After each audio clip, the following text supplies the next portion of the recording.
So hello friends, स्वागत है आप सभी का आपके अपने यूट्यूब चैनल ज्ञान मिलन इंस्टीट्यूट में। आज के इस वीडियो में हम सभी देखने वाले हैं भारतीय राष्ट्रीय कांग्रेस से जुड़े महत्वपूर्ण कथनों को, जो कि बिहार शिक्षक भर्ती परीक्षा के लिए बहुत ही इम्पोर्टेंट है और इससे रिलेटेड प्रश्न जो है TRE 1, 2, 3 में भी पूछे गए थे। तो ये वीडियो आप सभी के लिए बहुत ही महत्वपूर्ण होने वाला है अगर आप बिहार शिक्षक भर्ती यानी बिहार शिक्षा की तैयारी कर रहे हो। तो आइए बिना देरी किए इस वीडियो को शुरू करते हैं। पहला कथन है, कांग्रेस को स्वतंत्रता के बाद समाप्त कर देना चाहिए। ये किसने कहा था?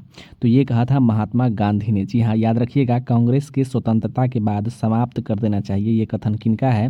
तो ये कथन है महात्मा गांधी का। उसके बाद दूसरा कथन है, कांग्रेस भारत की सूक्ष्म अल्पसंख्यक जनता का प्रतिनिधित्व करती है। ये कथन किनका है? तो लॉर्ड डफरिन का। लॉर्ड डफरिन जो कि भारतीय राष्ट्रीय कांग्रेस की स्थापना के समय वायसराय थे, इनका कथन था कि कांग्रेस भारत की सूक्ष्म अल्पसंख्यक जनता का प्रतिनिधित्व करती है।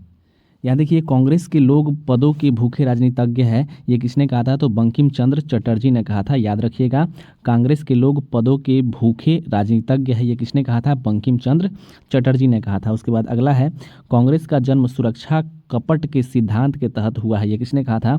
विलियम वंडरबन ने कहा था। विलियम वंडरबन ने कहा था कि कांग्रेस का जन्म सुरक्षा कपट के सिद्धांत के तहत हुआ है। उसके बाद पांचवा है, कांग्रेस क्षय रोग से मरने वाली है, ये किसने कहा था? तो अरबिंदो घोष ने कहा था। अरबिंदो घोष ने कहा था कि कांग्रेस जो है वह क्षय रोग से मरने वाली है।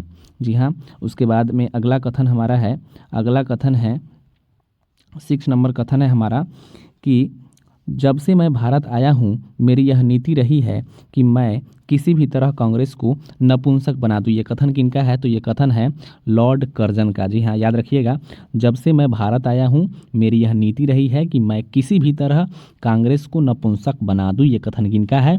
तो लॉर्ड कर्जन का ये कथन है। ठीक है। अगला कथन है, कांग्रेस अपने पतन के लिए लड़खड़ा रही है। मेरी सबसे बड़ी अभिलाषा यह है कि मेरी भारत में रहते हुए इसकी शांतिपूर्ण समाप्ति हो जाए। ये भी कथन किनका है? तो लॉर्ड कर्जन का है। लॉर्ड कर्जन ने यहाँ पे 2 कथन दिए हैं। उसके बाद आइए अगला कथन देखते हैं। अगला कथन है हमारा, कांग्रेस भारत का प्रथम राष्ट्रीय सभा है। ये कैसा कथन है, किसका कथन है? तो द इंडियन मिरर एक पत्रिका थी, उसका ये कथन है कांग्रेस भारत की प्रथम राष्ट्रीय सभा है। और एक और कथन है, कांग्रेस भविष्य की संसद केंद्र है। ये भी कथन किसका है? तो द इंडियन मिरर पत्रिका का कथन है। उसके बाद में अगला कथन है, कांग्रेस का अधिवेशन 3 दिवसीय तमाशा है। ये किसने कहा था? तो अश्विनी कुमार दत्त ने कहा था कि कांग्रेस का अधिवेशन जो है वो 3 दिवसीय तमाशा है। उसके बाद अगला है, कांग्रेस का जन्म ब्रिटिश शासन के दुश्मन के रूप में नहीं अपितु दोस्त के रूप में हुआ है। ऐसा किसने कहा था? तो कूपलैंड ने कहा था। कूपलैंड ने कहा था कि कांग्रेस का जन्म ब्रिटिश शासन के दुश्मन के रूप में नहीं अपितु दोस्त के रूप में हुआ है, ऐसा कूपलैंड ने कहा था। उसके बाद में 12वां कथन है, कांग्रेस का आंदोलन ना तो लोगों के द्वारा सोचा गया था, ना ही प्रेरित था और ना ही योजनाबद्ध था। ये किसने कहा था? तो सर सैयद अहमद खान ने कहा था।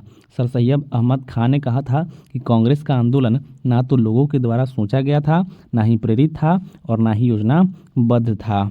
उसके बाद में अगला कथन है, कांग्रेस के नेता राजनीतिक भिक्षावृत्ति करते हैं। ऐसा किसने कहा था? बाल गंगाधर तिलक ने कहा था कि कांग्रेस के नेता राजनीतिक भिक्षावृत्ति करते हैं।